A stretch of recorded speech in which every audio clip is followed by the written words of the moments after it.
guys. Just gonna hop on, do a little quick live here, see how everybody's weekend is going.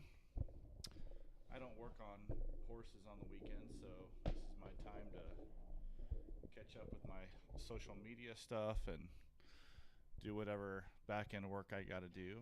And one of the things I like to do when I have some time is just hop on here and do a quick little Q&A and see what questions you guys might have. Talk a little bit about my free guide, my equine stretching ebook, and also my equine stretching masterclass. The ebook is available at horsestretches.com. My equine stretching masterclass is available at equinestretching.com. And the difference between the two is the equine stretching ebook is just that. It's an ebook. It's step-by-step directions. So, it'll walk you through every single stretch that you see me do with the horses. And if you prefer to have a video tutorial series where you can watch videos and see exactly how I do it, more play-by-play than the ebook, then you can go to equinestretching.com and you can access my equine stretching masterclass that way. I think for most people, the ebook is probably the way to go at the beginning, just because sometimes connections are a little bit sketchy at some of these equine facilities. So if you're at a race or you're at an event and you need to have a guide to use and not worry about Wi-Fi signal and stuff like that, then the ebook's the way to go, because you can download that, save it to your phone, and then you can have access to it at any time. But if you do want something that's more in depth and covers a lot more material, then you can check out the masterclass as well. And I believe if you go to equinestretching.com and purchase the masterclass, it'll offer you a bundle deal for a percentage off of the masterclass and the ebook. So if you want both, that is probably the best way to do that. So I am looking at my chats. If you guys are in the chat and don't mind dropping a and don't mind dropping a like or a thumbs up, I'd greatly appreciate that. Trying to see. I'm still kind of new to OBS and this whole streaming platform. So we're still getting used to figuring out how this all works, but welcome to anybody who's hopping in on TikTok or on YouTube. Glad to have all you guys in here. I'm just pulling up the TikTok live now. I can't see all the comments in my on my streaming platform, so this is definitely the way to go. Margie, thanks for hopping in the live. I appreciate that. Sandra, welcome to the live. El Pos, Ben Heedy, welcome. Thank you, guys. I appreciate you guys coming in. Hey, my dog's talking behind. Well, these aren't mine. I'm just watching them, but they're comfortable on the couch behind me anyway. So I'm just doing a quick Q&A here today, guys. If you have any questions about your horses, or if you've seen any of my videos and are kind of wondering what I do, how I do it, what the training was like, if you're interested in learning how to work on horses yourselves, I'm happy to talk about all that stuff. And really any questions you guys have. Usually when I'm doing lives, I'm working with horses, so I'm preoccupied and it's hard for me to jump in and chat with you guys. So I'll do that on the weekends and on my evenings, just to make sure I didn't miss anything while I was working. But if you guys have any comments or questions, please type them in the chat. I'll be happy to answer whatever you guys got. Otherwise, you can see in the bottom image there is my equine stretching ebook, and that's available at horsestretches.com. The download that you see there is a free guide, and that's something that I created to help you guys fix your horse's hind end issues. So if you have horses that are sluggish behind, not driving off the hind end, maybe they're short striding or having problems with lead changes or stuff like that, you can go get the free guide. It's a few pages long, gives you some really nice steps that you can do to see if you can figure out what's going on with your horse's hind end. And then if you want more in-depth information and want to learn how you can help your horses even more, you can check out the Equine Stretching ebook. And at the back of the free guide, I have a decent-sized coupon for you off the cost of the ebook. So if you're interested in that, or you're kind of curious about learning how to stretch your horses, that's why I created the ebook. And then the free guide, if you download that, will obviously give you the coupon towards the purchase of the ebook.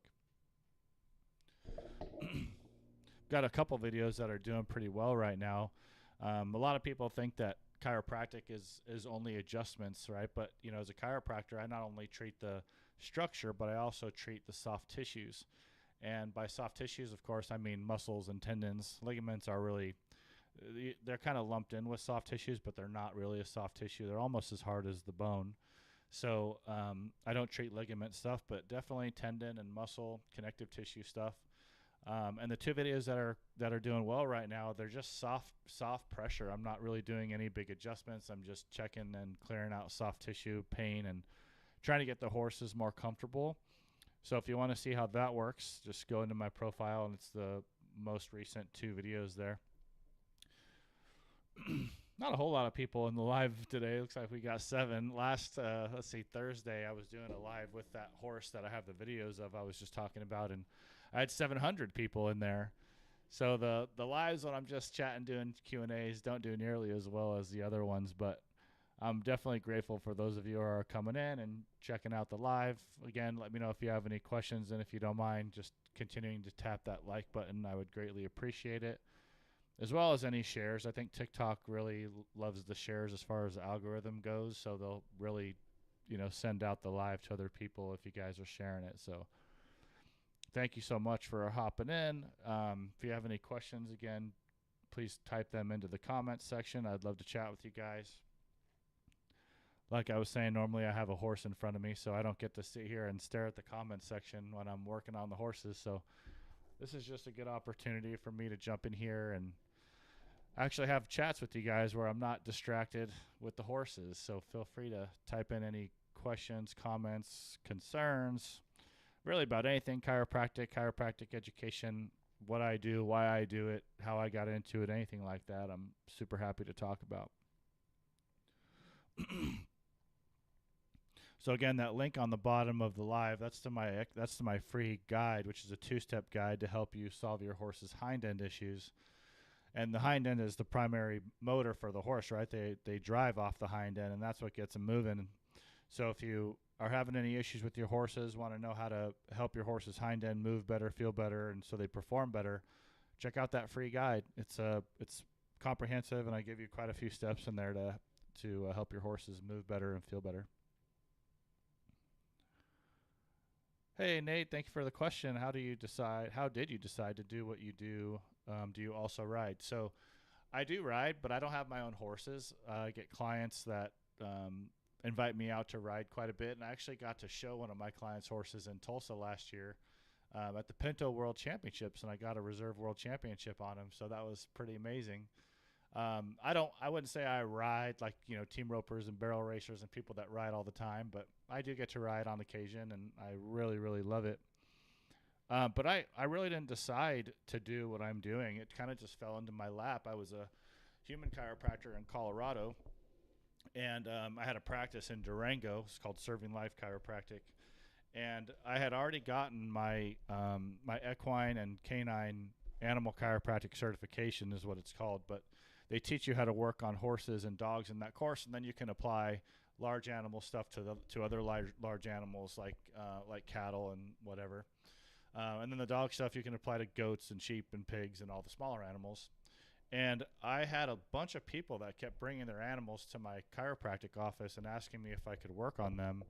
And there was enough of them that were being referred in that I figured I better go get some training on this. So I got the training, came back to the office, kind of stuck with the human side for a while. And then I had a client who was a horse trainer. She was about 20 minutes from my office, and she would come in. She's like, hey, why don't we go have lunch, and I can help you get started in the horse world. So went and had lunch. She brought her calendar. She's like, hey, you should go to all these different shows. And she started pointing them out. And I'm like, well, why should I go to these shows? And she's like, well, basically put it this way. There's a lady who was doing this show in Paso Robles, California, and she did ice water treatment on the horses. And she said she was making $30,000 a week just doing ice water treatment. So I was like, holy smokes, if somebody can make that much money doing ice water treatments where literally you're not doing anything except putting the horse into the ice water booth, I can probably do pretty well working on horses. So I tried a show in Scottsdale. I drove down, which was like 7-hour drive at the time, and I went to a show there and absolutely crushed it. And I was like, well, I had no idea that this was even a thing that would be in demand in the equine world. And because I saw the possibilities there, I just started going to more shows and more shows and more shows. And those people are like, hey, can you come to my barn? Can you come to my friend's barn? You know, we've got 10, they've got 10, blah, blah, blah. And it just kept snowballing to where about 6 months after I started going to the shows, I had to close my chiropractic practice because I was so in demand in the horse world that being in my office was just costing me too much money. So closed my practice, put that $7,700 overhead in my pocket, and went all in on the horse side. So it's been pretty amazing.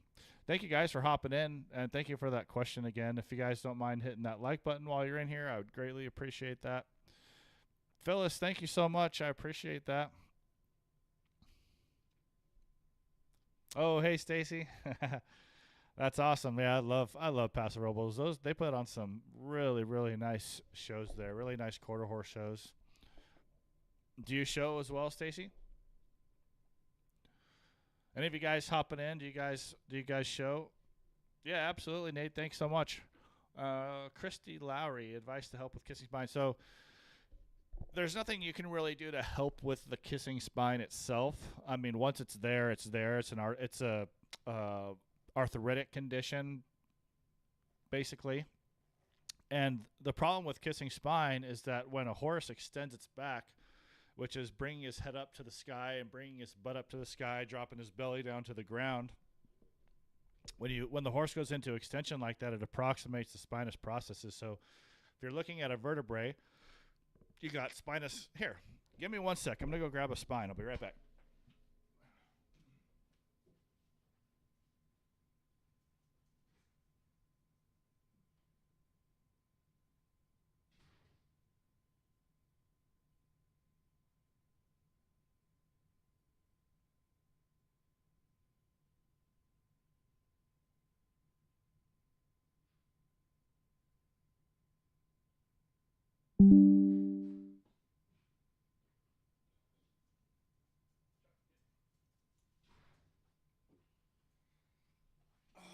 Okay.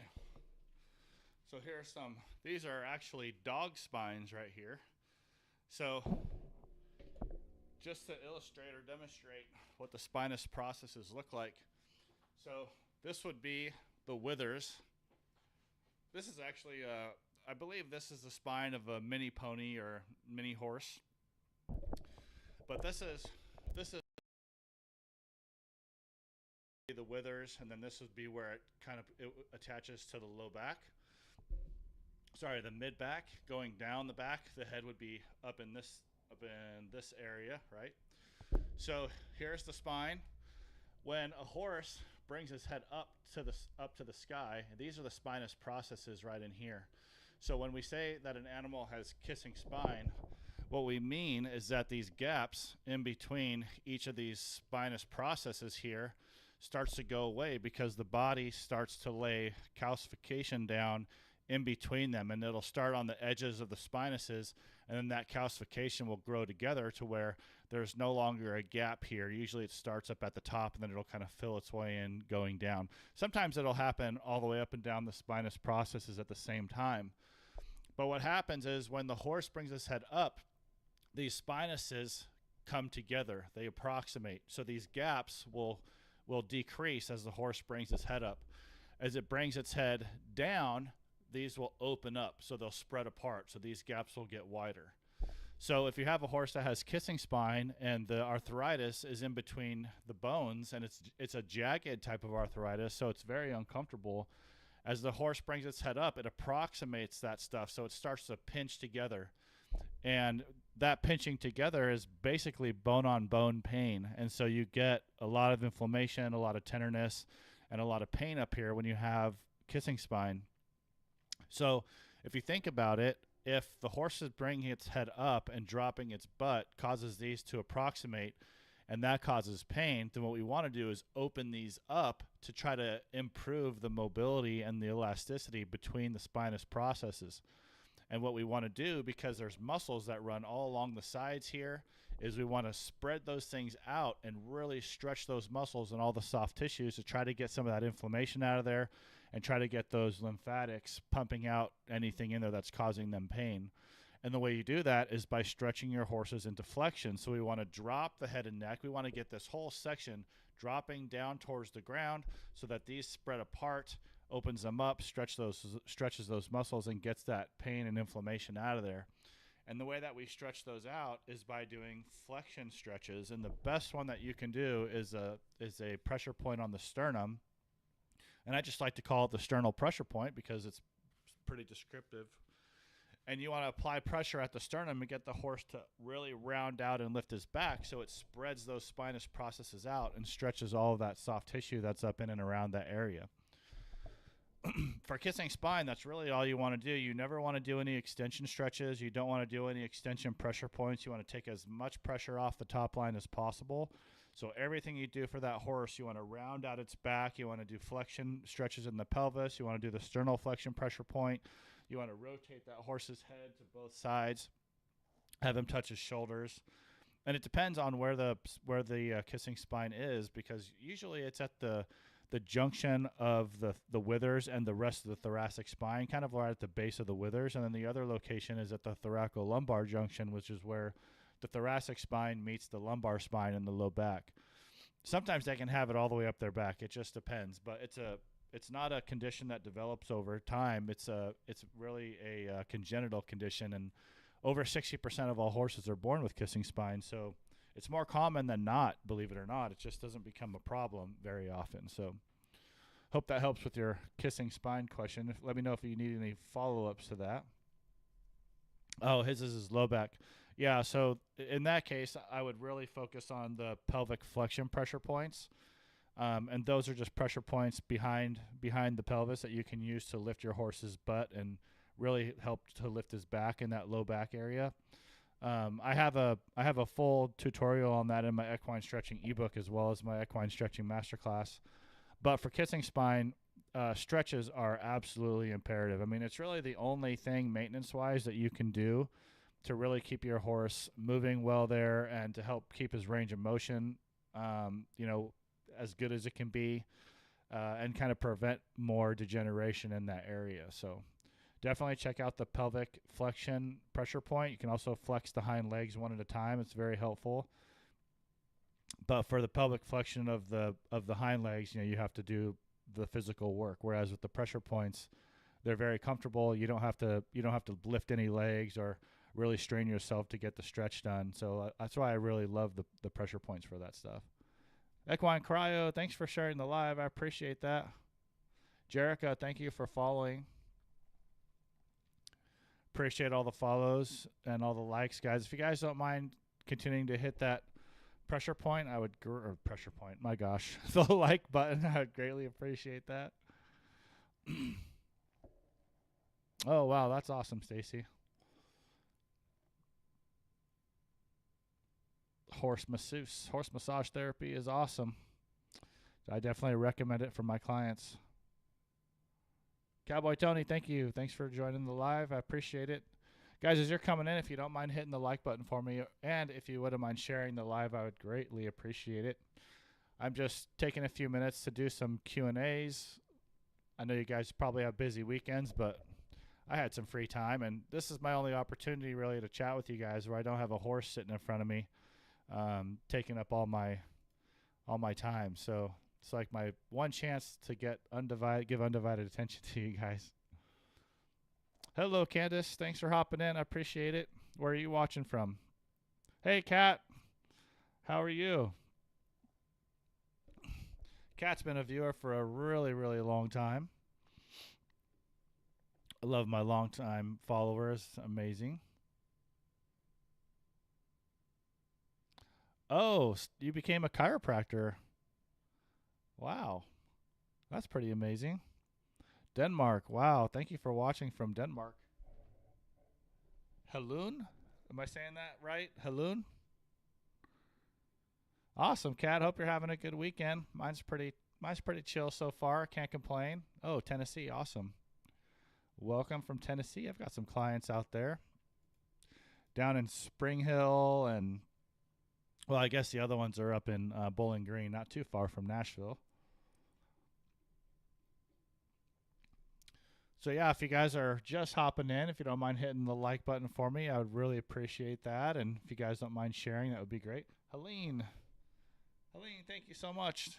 Thanks for watching from Denmark, and glad you enjoy my work. I really appreciate that.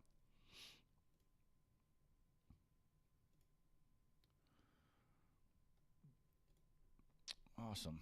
Yeah, so guys, you can see the link on the page right there. It's the sporthorsechiropractic.com/free guide. That's my free guide for correcting your horse's hind end issues. So if you got a horse and you want to make sure that his hind end's moving well and make sure his glutes are firing properly and you're getting the most out of your horses back there, check out my free guide. If you download that, there's a coupon at the very back of it for a discount off of my equine stretching ebook, which is pictured there as well.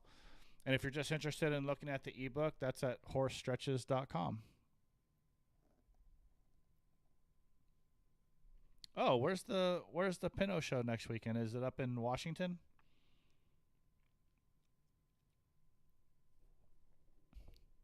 So funny. I went out to a casino last night. That's about 20-ish minutes from my house, 25 minutes. And I'm sitting there playing craps, and one of the casino bosses comes up, and she's like waving, and I was like waving back, and I was in the middle of a hand, so I couldn't like go away from the table. But she waited, and afterwards she's like, "Oh my gosh, you're the horse chiropractor," and I was like, "Yeah." And I'm like looking down at myself because I'm like, "Am I wearing a shirt or did I have my hat on?" And I didn't have anything on. She just recognized me from the videos, and that's happened before. Like when I'm going through a coffee drive-through or something, and somebody that's giving me my coffee recognizes me, and I'm just blown away by it. It happened in Vegas a couple years ago too, and it's like, man, celebrity status. Oh, awesome! That's awesome, Kathy. Good luck. I hope you have a great show.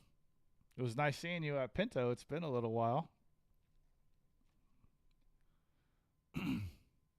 Oh, thanks, Stacy. I really appreciate it. I love to teach, and I just love to, show people what horses can do and how easy and friendly and docile they can be. There's a lot of people that are scared of horses, but horses offer people such a huge therapeutic benefit. And I think that if people were more comfortable and they could just see how horses actually are naturally, that they wouldn't be so scared and they might be able to benefit from that. I know I did. It's horses have been amazing for me personally. So I just love that I get to give back to them in some way.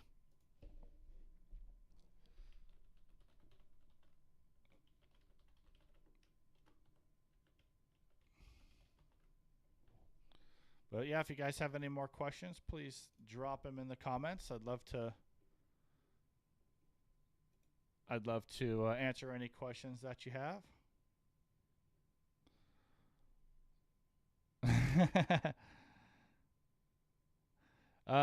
Yes, I usually don't miss color breed. I think I've gone to color breed every year except for one, which was I think I skipped.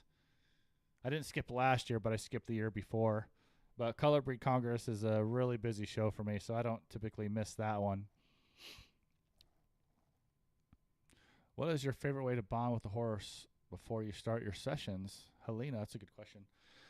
Um, the best way that I've found to bond with the horses is just when I walk into the stall is to have more of a surrendered mindset, I guess, is just not walking into the stall with a mindset of, okay, I'm going to do this and this and this to this horse, and I have to get through all of this stuff. And, I don't have any expectations when I get into the stall. I have an idea of what I want to do, but I don't force it upon the horse. And so going into that and going into the interaction with that mindset of, okay, we're going to do what the horse will let me do, or we're going to do what the horse is comfortable with, really prevents you from, you know, getting angry at the horse, getting impatient with the horse, because if you're thinking, oh, I've got to get all of this stuff done, and the horse is preventing you from doing that, then you tend to lose your patience and you start rushing and you start being aggressive. And horses are so energetic, right? And they're so sensitive that any change in demeanor will be picked up on by the horse, and they literally reflect that back. So if I were to walk into a stall and immediately I see the horse kind of pulling back and getting hesitant and being nervous, the first thing I do is just kind of check myself. Like, did I go into the stall before I dropped my own baggage, or did I go into the stall feeling nervous or anxious, or was I in a hurry, or did I have a bad morning and now I just walked into this stall, with fire coming out of smoke coming out of my ears, and now the horse is picking up on that. So, the best way to build rapport is just to start from a clean slate in your own mind so that you're not bringing in any baggage to the interaction. If you can't do that, then, you really shouldn't be working on them, because, horses are by nature in a fight or flight state all the time, because they're always worried about being safe if they're going to get eaten. They're very basic neurologically, so you really have to be aware of that and go into the interaction knowing that you have to show the horse that you're not a danger before they will relax and let you do what you need to do. But once they realize you're not a danger, especially once they realize that you're helping them, it just completely changes the interaction, and it just makes it absolutely amazing. So that's what I would recommend right off the bat. And the other ways, just bring them food. Bring them food. Give them an apple. And the funny thing is that what I have seen that works really well, which is kind of funny, is if I go into the stall or I go into the barn and I walk up to the horse and I'm eating my snack, and usually I'll be eating an apple or something because I like to have healthy snacks. But if I'm eating something like an apple that the horses really enjoy, and I share it with them, so let's say I eat all the fruit off of it or as much as I can until I get to the core, and then I give them the core, it's like an immediate bonding. Like, it's, yes, they will want to smell my hands and see if I have anything else, but it's just like an immediate, oh, this guy brought me food, and he brought me an apple, and I love apples, and so I love this guy. So it's just something really cool and simple that you can do to get them to build rapport with them, for sure. Yeah, I agree, Helene. Sharing is definitely caring with the horses. Absolutely. So, but yeah, that's what I always do. I always try to go into the interaction with, with my hands open. I always approach the horses as close to a 45 as I can. But I always walk up to the new horses with my hands open so they can see, like, okay, my hands are open. I don't have any needles in my hands. I don't have any medicine in my hands. I'm coming into this interaction completely open to try to help you. And it seems to work really, really well. And sometimes, of course, it doesn't work because horses have been through a lot of different things in their lives. They've been traumatized and abused, some of them. They weren't started really well. They might have been in pain for a long time, and the pain had just been ignored, or the people don't really know how to fix it. So, you just get a lot of these things going on where, horses might be a little bit shy or a little bit nervous because they don't really know you. And maybe somebody that looked like you or wore a hat like you or was a man like you had done something wrong to them in the past, and they don't forget. So, and that makes it a little bit more difficult to build the rapport, but it even makes it even more important to build the rapport so that they can start trusting people again.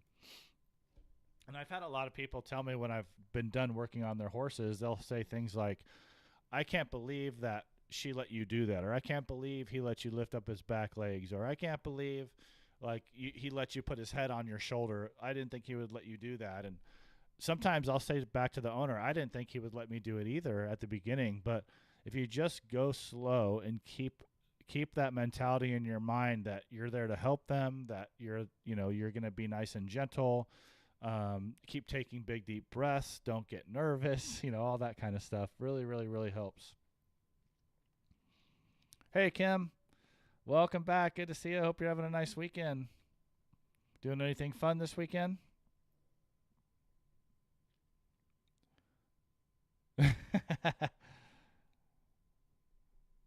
Yeah, it's crazy to see what some of these horses will eat. I'm just like, I wouldn't give half the stuff to them that a lot of people do, but whatever works, especially if they're kids. Just chilling. Yeah, same here. Same here. I was just doing a bunch of social media stuff, and I was like, hey, I might have to hop in and do a quick live session here, real quick. Helena, I got into it. I was already a human chiropractor when I started adjusting horses. I actually started adjusting dogs as far as the animal side goes because people would walk to my office for their adjustments. I was operating a practice in Durango, Colorado, and people would walk their dogs into my office to get adjusted. And when they were done with theirs, they'd be like, "Hey, can you take a look at my dog?" And a few of them had such big changes that people started referring me to other people to get their dogs adjusted, and it started growing so fast that I was like, man, I better go get some training on this. So I went to a program called Options for Animals, and I got my animal chiropractic certification. And in order to get your certification, you have to learn how to work on horses and dogs. That's what they train you on, and that's what you have to test on. So I was not a horse person. I had very little horse experience growing up. And so when I went to the program, I was like, man, I don't know how I'm going to do this because I have always been, told don't walk behind the horse, don't get bit, stay away from the mouth, blah, blah, blah, blah. Like when I was younger, people would just scare the crap out of you, like that you're going to get kicked and you're going to get bit. And so when I went to the program and I had to learn to lift the horse's legs, I was like, oh man, I don't know, I don't know if this is a good idea. But in between the weeks, because when I went to get my cert, it was 1 week a month for 5 months. So I had to go out to Kansas every month for a week for 5 months. And in between those weeks, you had to come back and you had to get your hands on a certain number of horses so that you could build up enough credits to graduate at the end of the 5 weeks. So I would just go to Barnes and I would pass up my cards. I would go to shows, pass up my cards, and be like, hey, I'm an animal chiropractic student. If anybody wants their horses adjusted for free, I would be happy to do it because I'm trying to get my credits done. And so they'd be like, well, here's 10. Here, my friend has 5. That barn has 2. And like they were just like one after the other after the other. And when I would go back to Colorado after the weekend, people would reach out to me and be like, hey, when are you coming back? Can you come to my barn? Can you go to this show? Can you go to that show? My friend wants her horses adjusted.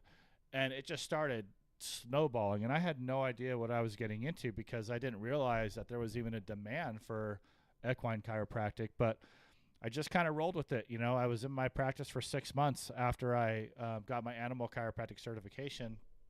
And because I was so busy with horses and the demand was so high, I ended up closing my practice and going all in on the animal side. And it just took off.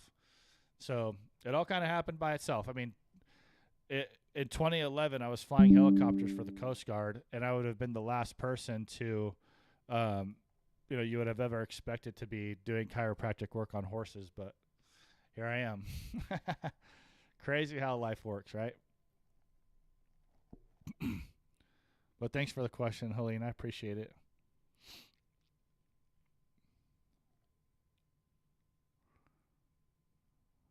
No kiddos for me. No, my kiddo is in Wisconsin visiting his mom's family this weekend, so he's not here to battle you, Kim. That was crazy. That was awesome, though. I still appreciate all those gifts you sent. That was wild. Thank you guys for all the likes coming in. I really appreciate it. It's like we don't have a whole big group of people in here, but we have almost 3,000 likes. So thank you so much. And if you don't mind continuing to hit that like button, I would really appreciate it. Thank you for the coins, guys. I see the gifts coming in. Thank you very much. Looks like we got Kathy leading the way. Doesn't surprise me one bit. Thank you, Kathy. I appreciate it. Hey, hello. Who's that? How do I say that? Noita from Finland. Am I saying that right? Noita.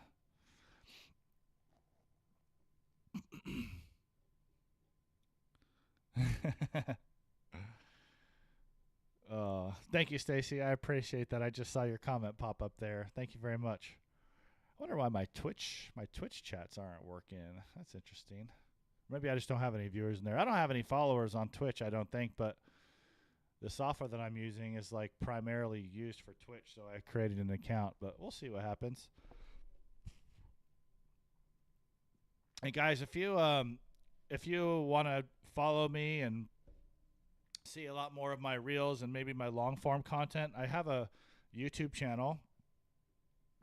It's also called Sport Horse Chiropractic, and then my Facebook page. I had 250,000 followers on my Facebook page, and the dang people at Meta took it down because I submitted 2 copyright infringement reports against other channels that were stealing my content, and instead of taking those channels down, they took my page down. So I'm starting a new Sport Horse Chiropractic page, hoping that I can get my other one back. But if you want to follow me, follow the page, that would be amazing. It's facebook.com/Sport Horse Chiropractic. So I would greatly appreciate that. What are the most common sorenesses you come across? I would say the most common areas that are sore are the low back and the anterior part of the shoulder and lower neck of the horse. And I think the reason that the anterior parts of the shoulders and the lower neck get sore is because they're not driving off their hind ends properly. So instead of pushing off the hind end, they end up pulling themselves forward. And when they pull themselves forward, they get a bunch of pain and soreness in that anterior shoulder, bicep tendon, lower neck brachiocephalicus muscle, which is responsible for turning the horse's head. And sternocephalicus also gets very sore as well when they're not using their hind end properly. So I think all of that's related. You know, the hind end soreness could be hock tightness, hock soreness, which causes low back soreness. And then, to compensate for that, they have to drive and pull off their front end more, so they get sore up there as well. But I think that's the most common one, Helene, is the hind end low back soreness, and then the lower neck anterior shoulder soreness as well. And that's what the 2 videos that I just posted are about, is a horse that had a lot of pain in through here and in and around his shoulder, and just with light touch you can get rid of a lot of that. So really cool videos to watch if you're interested in learning how to help your horses with some of their soreness issues, for sure. And those pressure points that I teach in my equine stretching ebook, which is on the screen there, is the best thing for all of those issues. Just getting your horse to move, checking their range of motion, kind of opening up the spine, opening up the hips. Really, really good for solving a lot of those problems. And if you guys want to check out the ebook, if you download the free guide there's a coupon at the back of the guide that'll take a nice chunk off the price. So if you're interested in that, go to the website, sporthorsechiropractic.com, and at the very top there's a yellow button that says free guide, and that'll take you through the process of downloading that. Yeah, that's right. It's the Palomino. Yeah, awesome. Thanks for watching. There's another one in there too. I think she is a bay mare. I posted it. Gosh, man, I probably posted that video 4 months ago maybe, but she was so sore I had to put her in cross ties because she kept trying to bite when I would just touch those areas. She was really, really aggressive. But by the end of that, she did the same thing the Palomino did and just looked like she was feeling so good. And that thing went crazy. I mean, I think I got a couple million views off of that one video alone. But people are amazed when they see that, just some light touch stuff and some adjustments, and how they can really, really take the horse's pain and discomfort away. Yeah, but that mare, her name was Trix, and she is pregnant, actually. So, I mean, it's even more special when you're helping a pregnant mare be more comfortable because they're already under so much stress from the baby. So it's pretty amazing. That was a really, really fulfilling adjustment on that mare.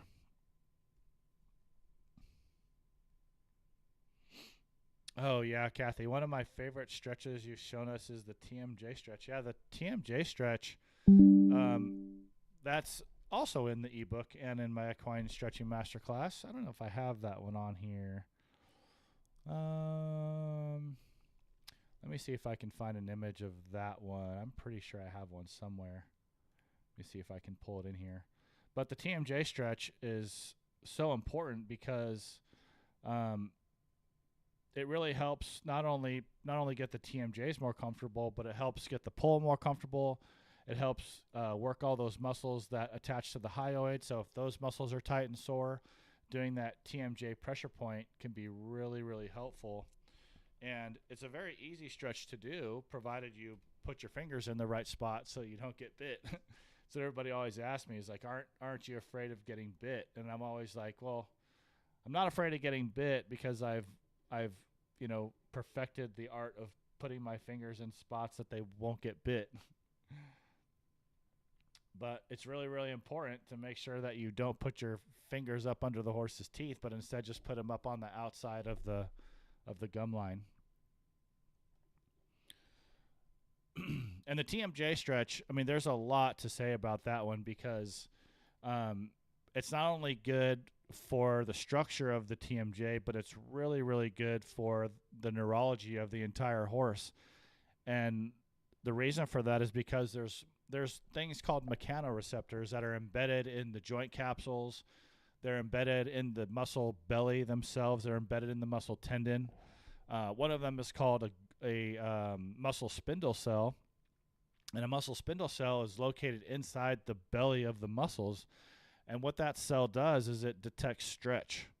So if you're stretching, let's say I'm stretching my arm out, right? And I'm stretching my bicep. As my arm stretches, it's sending a signal to the brain, telling the brain that that area of the body is being stretched. And that's important because when a muscle is being stretched, the brain does not want to fire it, because if you fire a stretch or you contract a stretched muscle, you can damage it. So it's a constant communication going back and forth from the body to the brain and brain to the body.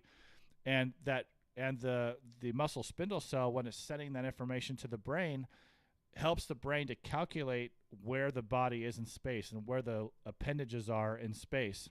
So as this muscle stretches, it's sending a signal to the brain that, hey, I'm stretching. And the brain knows if the bicep is stretching, that the elbow is extending, right? And if this is stretching, this is contracting. And there's something called a Golgi tendon organ in the tendon of the muscle. And as the muscle contracts, so in this case, as my tricep contracts, the Golgi tendon organ is sending information to the brain, telling it how much stress and tension is on the muscle. And what the Golgi tendon organ does is it tells the brain, oh, my camera's moving here. What the Golgi tendon organ does is it tells the brain how much tension is on the muscle, so that the brain doesn't contract the muscle so hard that it tears it off the bone. So let's say I'm standing here and I throw you a 40-pound boulder, right? Throw you a 40-pound boulder and you try to catch it. If that boulder is too heavy for you and you're not going to be able to catch it, but you're straining to catch it, the brain is going to turn off those muscles via the Golgi tendon organ so that you don't contract your muscles so hard trying to hold it that you tear the muscle off the bone. So it's a pretty amazing system, right? We have the muscle spindle cell telling the brain how hard or how much the muscle is stretching, and you have the GTO telling the brain how hard the opposite muscles are contracting. So it's a pretty cool thing neurologically. But also, as you stretch those joint capsules and they have those muscle spindle cells embedded in them, those joint capsules stretching fires off even more mechanoreceptors, and it's telling the brain, okay, this is the position of the joint, because if the joint capsule is stretching in one direction, it means that that part of the body is moving like this. And so you're stretching those joint capsules, firing off those mechanoreceptors, and now the brain has an even better idea of what's going on in the body and what the position is of the parts of the body. So if you have a horse, let's say that's like, I gotta turn off this auto tracking. If you have a horse that's tripping a lot, right, or that is not able to perform lead changes properly, or something just doesn't feel quite right with his movement, you can stretch them using my techniques in my Equine Stretching ebook, and you can help the brain recalibrate the position of its body in space. And it's very, very, very powerful. And if you have performance horses and you do it, you will definitely see an improvement in their performance overall just by stretching them like that. So that's why I created the ebook. It's like there's all these expensive gadgets out there now. People want to buy $15,000 Magna Waves and $5,000 Beamer blankets and $2,000 red lights and all these gadgets, right? Because they don't believe that they can actually help their horses with their own two hands. So why not pick up a $30 ebook, learn how to stretch your horses, and start with the cheaper therapies first before you go and spend thousands of dollars on all these crazy gadgets that are unproven, untested, and are only really pushed out there by the manufacturers, right? If you look at independent studies on these things, or you go to Google Scholar and you read about PMF and you read about the Beamer blankets and all that stuff, the information and the proof is just not in the pudding. So I would highly recommend doing some research before you buy those things. But in the meantime, just stretch your horses, right? It makes sense. Like high performance human athletes, if you go to an NFL game or NBA or MLB game, they're all out there 30, 45 minutes before, even more so, warming up, stretching, getting limber, getting ready. But you see horses being pulled out of their stalls for a barrel race, and they're given a 5-minute warm-up in the round pen, and then they're off and sprinting. And we wonder, well, why the heck are my horses getting hurt all the time? Or how the heck did my horse injure its suspensory? Or, why does my horse have navicular? Or why did my horse pull its hamstring? Or why is he so sore? It's because we're not treating them like they need to be treated as high-performance athletes. So the stretching is just so basic. And if we can just go back to the basics with the horses, we would see huge decreases in pain, huge decreases in chronic injuries, and all those types of things with these performance horses.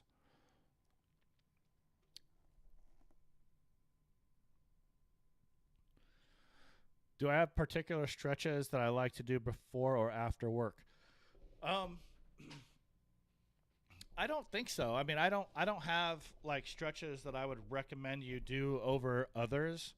I think if it was a time issue, like if there was a time constraint and I was about to run a barrel horse or I was about to compete on my rope horse and I didn't have a whole lot of time, I think the main ones I would do are the pressure point stretches. So I would do the pelvic flexion and extension pressure point, the sternal pressure point to lift the mid-back and the withers. I would do the shoulder pressure point for neck rotation to get them to come all the way around and touch. I would absolutely do the TMJ pressure point. In fact, if you only had time for one pressure point, I would focus on the TMJ pressure point over all the other ones. And then I would stretch the legs. And I would only stretch the legs. I would only stretch the front legs in extension, so out front. And I would stretch the hind legs in flexion, so bringing the hind legs forward. And that all of those stretches, even though that sounds like a lot, would probably only take me about 5 to 10 minutes to do. So I would do a nice light warm-up in the round pen, get your horse to break a little bit of a sweat. Whether that be on the lunge line or under saddle, it really doesn't matter. You can stretch your horses when they're tacked up. But I would do a warm-up first, and then I would hop off and I would stretch them. And then I would get back on or put them back on the lunge line and give them some more time in the round pen. And why do I say that? Neurologically, it is so important to follow this guidance because when you stretch a muscle, like I said before, when you stretch a muscle, neurologically, it turns that muscle off because the brain is not going to contract a stretched muscle. So think about it. If you're going to stretch, right, if you're going to stretch your horse's muscles and then 5 minutes later you're going to go run on full bore in a barrel race, those muscles aren't going to be firing at 100% because you just got done stretching them out. So after you stretch your horses out, you want to push them a little bit. You want to get them back in the round pen, get them on a lunge line, and you want to push them. You want to make them trot. You want to make them long trot. You definitely want to make them lope. You just want to make them work. Make them work. Get those muscles firing because you have to make up for the fact that you just stretched the muscles out, and now you want to get them back online and back firing before you go in and compete. So really get your horses firing properly by doing the warm-up, doing the stretches, continuing a little bit more with the warm-up, and then they'll be ready to rock. But pressure points and legs would be my go-to if I had a lack of time. But if you don't have a lack of time, then just go through all of them. I would go through all of them, make sure your horse is moving properly and feeling really good. They don't take very much time at all. Like if you pull your front legs out into full extension and they come out into extension no problem, then you're good to go, right? You just check it out. If they are feeling tight, then you just maintain that stretch for a little while longer to loosen them up. But really with the stretches, you're just going to evaluate how your horse is moving before you perform to make sure that they're feeling good and they're not tight.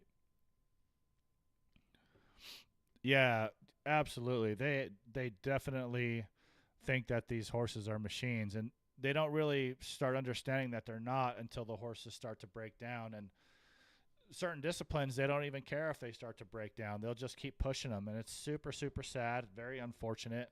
They run these horses into the ground, but or they'll just swap them out. Right? They had a lame horse. They'll just swap it out with another one until that one's not lame anymore, and then they'll go push it again. But they don't change their routine. If you don't change the routine, you can't really expect anything to be different, right? So these horses end up getting lame again and again and again and again and again until they're completely run into the ground and they're useless for the performance world. So that's why I love doing what I do, because I get to help the horses. The horses give their all, no matter what. They'll push and push and push and try to give their owners what they're asking for, even if they're physically incapable of doing so. So it's nice to give back and help the horses relax, help them feel good, and give them a little TLC. We're up to 5,000 likes right now, guys. Thank you guys so much. And if you don't mind hitting that like button for me or sharing the live, I would greatly appreciate it. Hope you're all having a wonderful weekend. And if you have any horses or questions about your horses, be happy to answer any of those questions that you might have. Alina, thanks for sharing the live. I appreciate it. They need any horse chiropractors up in Denmark, Alina? Helene? I love traveling around the world to work on horses. I got to go to Dubai for 3 weeks not this past February, but the February before. And I'm scheduling a trip up to Canada right now. I'm scheduling one to Hawaii.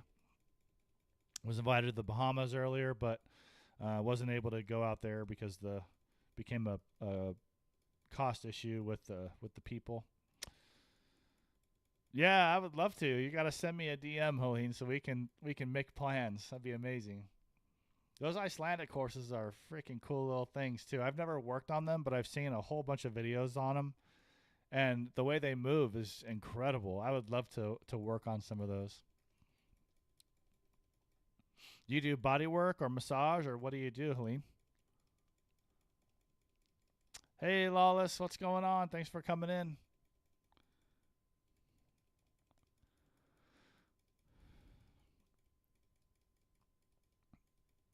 Oh, that's amazing.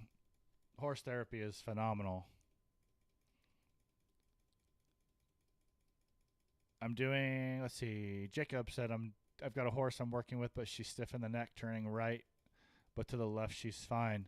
Yeah, that's super, super common. I mean, um, a lot of times with horses like that, and I don't know if it's the case with that one. You too, Kathy. Thank you so much. I hope you have a great weekend. It's good to see you in here. Thank you. Um, sometimes discipline specific horses, such as like rope horses, team roping, they are always going one direction. Thoroughbred horses in the United States, we always go left, left, left, left, left, left, left, right? They're always turning to the left. So you develop these patterns in the horses where if you always do one thing with them, they're going to be really, really good at doing that one thing. But the other things that you're going to ask them to do, they're not going to be very good at, which is why it's very difficult to take a team roping horse and turn it into a barrel horse, or take a barrel horse and turn it into a team roping horse, especially if they're a little bit more up there in age. But Jacob, if you want to learn how to really get that neck nice and loose, you can learn the shoulder pressure points for neck rotation. It's in my ebook right there. And I go through step by step with pictures and plenty of descriptions about how to get your horse to rotate. And those pressure points are absolutely amazing at getting horses' necks to loosen up, because basically what you're trying to do is get them to snap their head around, bam, and come touch the spot that you're pushing on. And when they come around and touch, that you'll just get those lower neck vertebrae just to open up. It'll be like, you'll just hear a whole bunch of them loosen up. And then you can just keep getting them going back and forth and back and forth and back and forth. And each time you do it, you'll see more and more improvement. And, if you're not a chiropractor, you can't adjust them. So, but I'm going to be honest. If I go out and I work on a horse and I notice that they're super stiff one way but perfect to the other, I am just going to work those pressure points like crazy, trying to get them to loosen up and trying to improve that range of motion.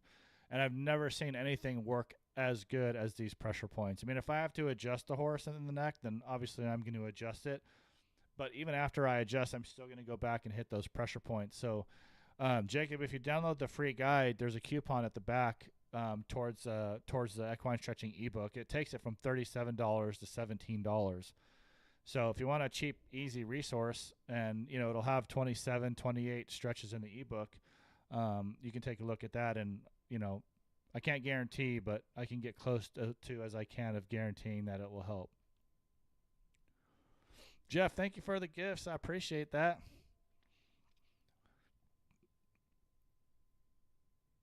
Oh, thank you. Glad you enjoy it.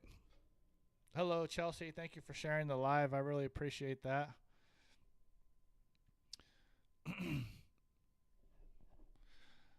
Yeah, so it looks like I'm going to be going to Denmark. Love to add that to my list of places that I've traveled.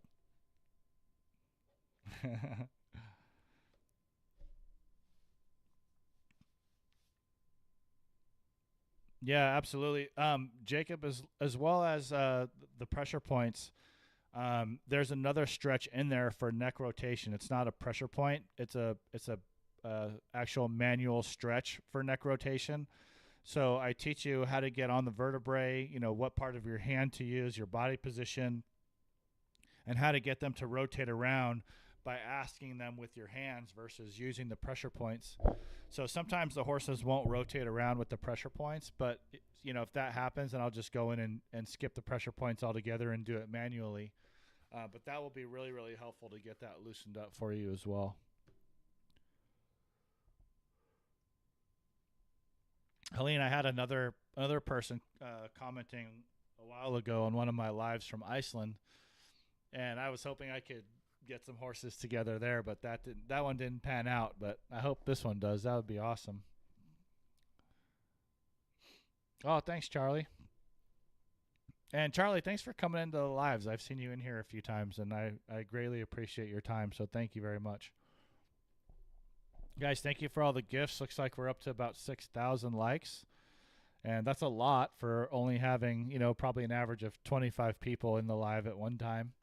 I went live last Thursday with a really cool pregnant Palomino mare, and I had 700 people in on that live. So I got to check my ego when I'm doing the lives like this, because I think, people are coming in to watch the horses when I'm live with them.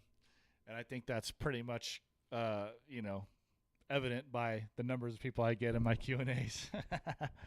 That's all good, though. I appreciate it so much. Maritza, thanks for coming in. I appreciate it. Welcome to the live. Let me know if you guys have any questions or comments. I have to go grab some water here in a little bit. But yeah, earlier somebody was asking about kissing spine, so I brought up my little mini pony spine here. Just a little section of it. I think the rest of them got eaten by the coyotes out in the BLM. But this is pretty cool. It gives me a little model to show you guys, and you can kind of see these vertebrae. Here's the bottom. This is the ventral side, or the side that's closest to the ground. So they're usually standing like this. This is the withers, and this is the other part of the thoracic spine. And you can see where the ribs attach here, really close to the vertebrae. You can see looking straight down, that's where the spinal cord would be, is right in there. That's where the spinal cord would be. And right down in here, up against this area, is where the intervertebral discs would be. But really, really cool. I'm hoping to get the rest of a spine model so I can do a little bit more education on the anatomy side of things. But they're just kind of hard to come by sometimes. Where? I wish there was like a timer in here so I could see. Oh, wait, there's got to be. Where is it? Oh, wow, we've been live for just about an hour. About 40 seconds shy of an hour. That's crazy. But thank you guys. Thanks for all the comments and questions, and thanks you to everybody that's been sticking around for a while. If there's any last minute questions, go ahead and pop them in there. I'd be happy to answer any questions that you might have. But otherwise, take a look at my free stretching guide right there. It's a guide to help you resolve your horse's hind end issues. And at the back of the free guide, you'll see a nice discount towards my equine stretching ebook, which is at horsestretches.com. But if there's no more questions, and oh wait, what's that? Helene, what is your vision for the future of your practice? Well, my vision is to hire and train other animal chiropractors to work for me around the country, and hopefully a couple internationally as well, all under the Sport Horse Chiropractic brand. I think I've built my reputation in the U.S. as one of the better animal chiropractors, and I would really love to take that internationally because there just isn't availability of animal chiropractors around the world. So I would love to grow my practice here in the States and then also expand internationally as well. Thank you for the question. Oh, I got a volunteer. Awesome. I'm gonna have to hire Helene, guys. She's volunteering to join Sport Horse Chiropractic. I'm gonna have to send her a message so she doesn't get lost in the shuffle.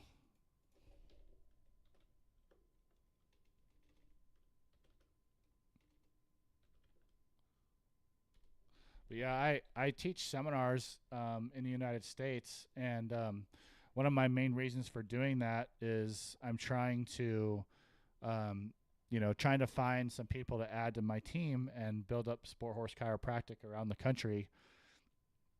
Because each state here has its own set of laws for animal chiropractic, and some places you can't even do it without a veterinary referral. Some states you can't do it unless you're a veterinarian, which is absolutely retarded. Sorry, excuse me. Oh, I can't say that word. It's absolutely ridiculous because, at the animal chiropractic courses, it's the chiropractors teaching the veterinarians how to adjust. And then we get out of the animal chiropractic program and graduate, and now we have to ask those students for permission. And then the veterinarians don't get trained in animal chiropractic at vet school. I was shocked at how little they actually knew about the spine and the nervous system. And they're just going out there after a 5-week program adjusting animals with zero credibility and zero experience. They're basically practicing on their clients who are paying full price, and it's just very unethical in my opinion. But I'm not going to get on that soapbox today because I could go on to that one for hours.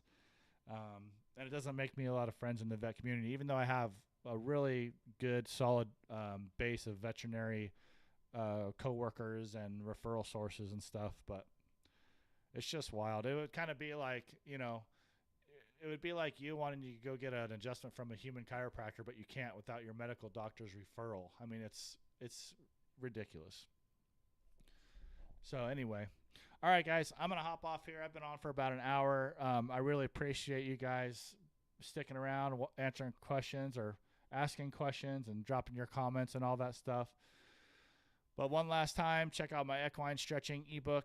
It's at horsestretches.com. It'll teach you a ton about your horses and how they move and how to stretch them out and get them really working well and performing well for you. So thank you again, you guys. I hope you have a wonderful rest of your weekend. I'll probably come in here again tomorrow for an hour or so, and I hope to see you then.